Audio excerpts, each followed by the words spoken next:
Well, good evening, everybody. It's Track Rider Trucking LLC. Curtis speaking here. Talking from the Campus Inn. Uh, been about 5 days now since I've talked to everybody, and kind of a sombering day for me. But anyway, got that load out of Pennsylvania and took it to Kansas, Edwardsville, Kansas, and got it delivered and everything. But was not able to pick up another load. Ended up picking up an empty trailer and taking it back to Springfield, and that was Wednesday night.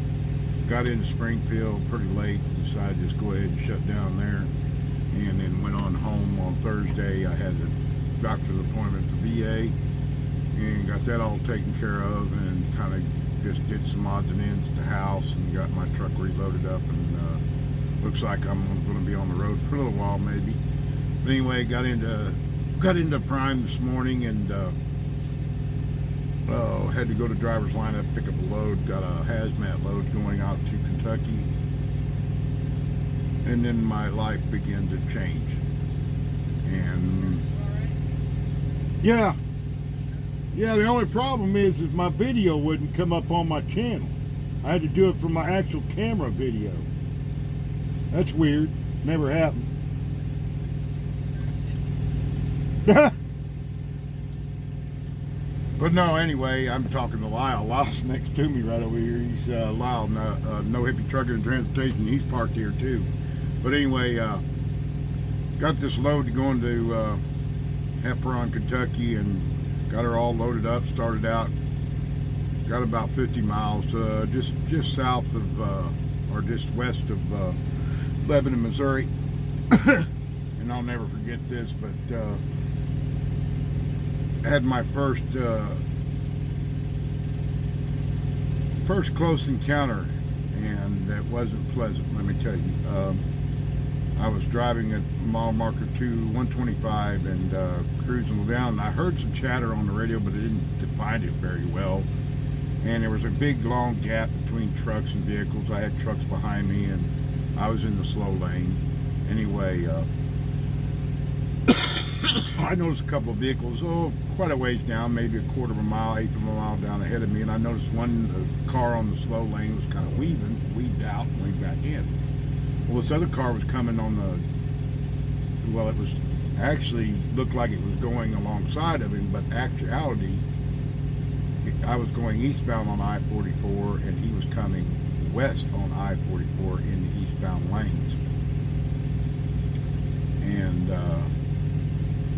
he kind of got into my lane a little bit, and I started drifting to the right to avoid the guy. He was going the wrong way, and he swerved to miss me. Well, in the meantime, there was a truck, semi on the left-hand side of me, and they collided and basically missed my truck, but hit part of the trailer that I was hauling.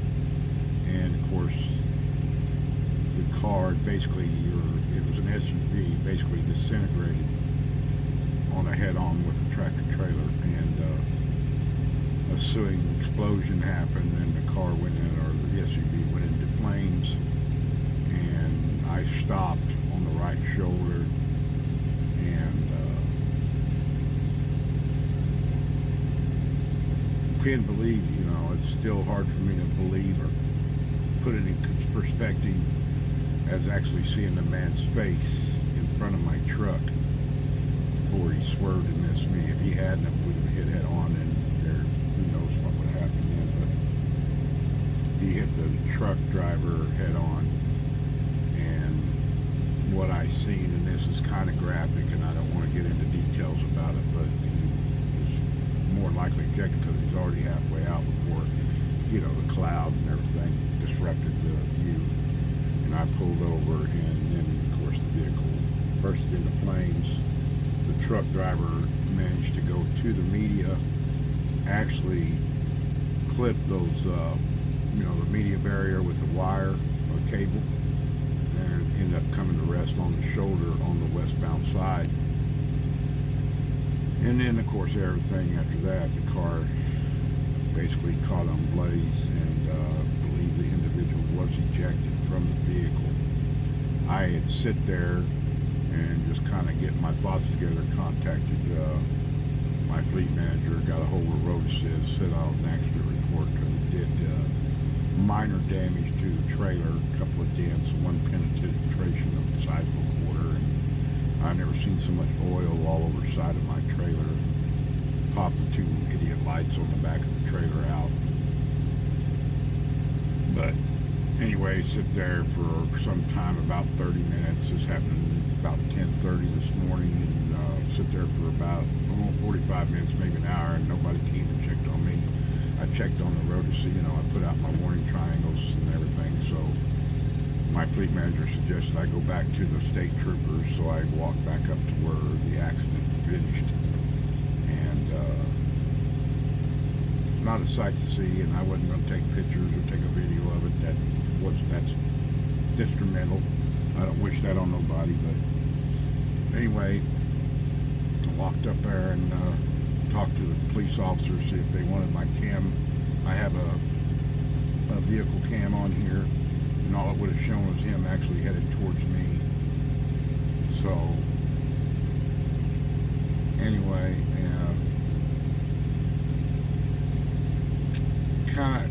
kind of tough to see, guys. I mean, just kind of messed me up a little bit there, and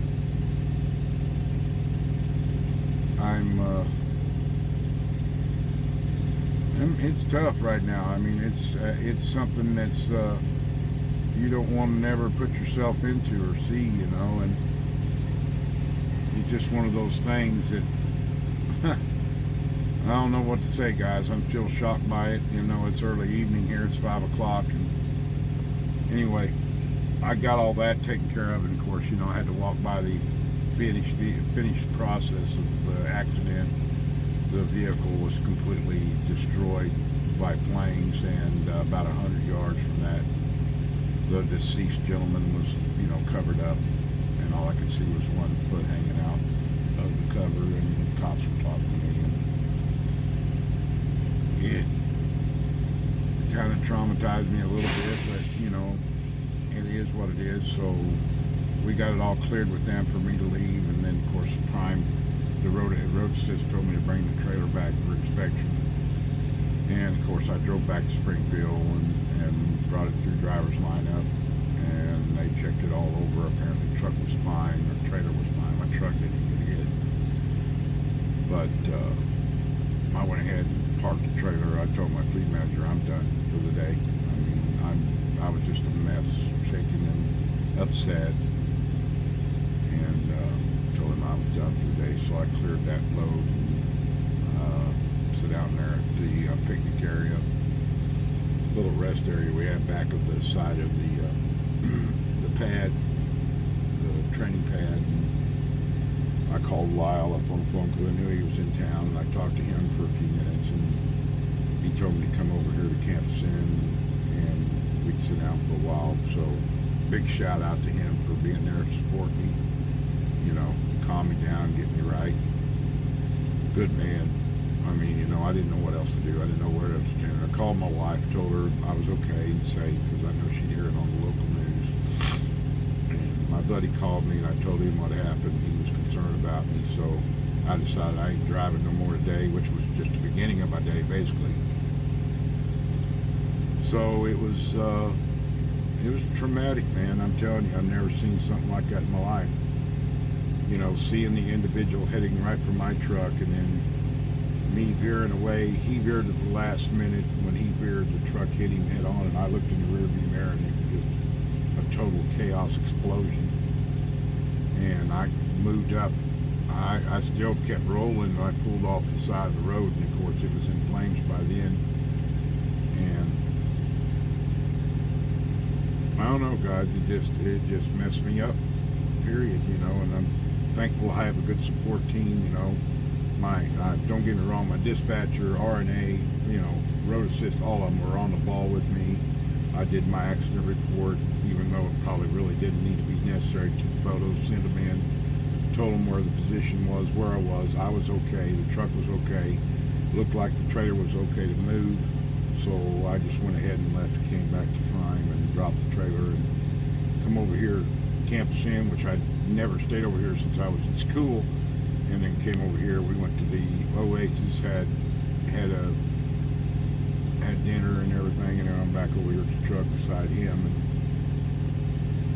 guys, it's real. I mean, it's just unbelievable. It's the first close encounter that I've ever had, and it just shook me to heck and back. It's not going to affect my ability to drive. I decided it was good just to shut it off, and we'll get a rest break here, even though it's the start of a day, and I'll take the hit because I know it didn't get very far with the load, and you know, coming up to the end of the week, but I don't really care, you know. I just watched a man lose his life, and that was enough to make me shut down, you know. And I hope them are few and far between. I know they happen, but I just hope it don't continue to happen like that. And hopefully we'll get a fresh start and a cleared mind tomorrow, and we'll go from there. But I hate bringing up the kind of bad news, you know. I like to talk about what things are good going on, you know. I had an excellent time at home. I enjoyed being around my wife for a day and a half or 2 days. And we ended up doing what we wanted to do. We got things ready. I've got the truck rolling, and we're hopefully going to stay out for a little while longer this time. I don't have any more future appointments until next year, and hoping to work on this, hopefully stay out the next 2 months. I want to get through the holidays if I can before I decide to take another home time. I want to build up my e-fund and be able to get some good revenue in.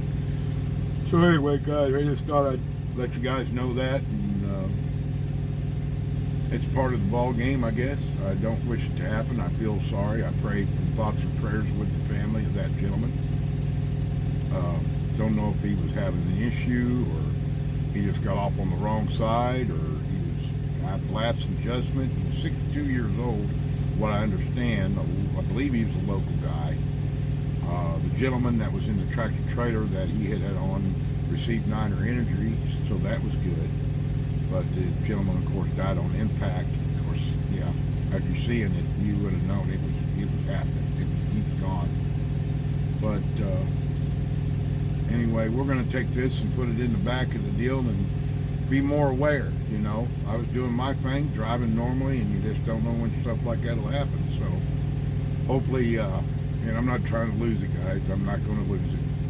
It's just ripped me apart. So kind of a little emotional about it, and I hope I can get my mind back, and we'll get her going. We'll get her back right and get 100% and roll tomorrow. And we'll see what it takes from there. So for now, I'm going to say goodbye. Guys, please be safe out there. Okay? Just be safe. Take care of yourselves. We've still got the corona going on, you know. And be thoughtful. Be thankful. God, keep your eyes open on everything that goes on out there, because it's a split second. It'll happen. So, all right. And we'll talk to you guys in the end of the day, maybe tomorrow or something, and we'll see where we're headed out then, okay? But for now, just remember, we keep driving and striving for perfection. Y'all have a great evening now, okay? And again, thanks to Lyle for backup on me. Appreciate that. Talk to y'all later. Bye now.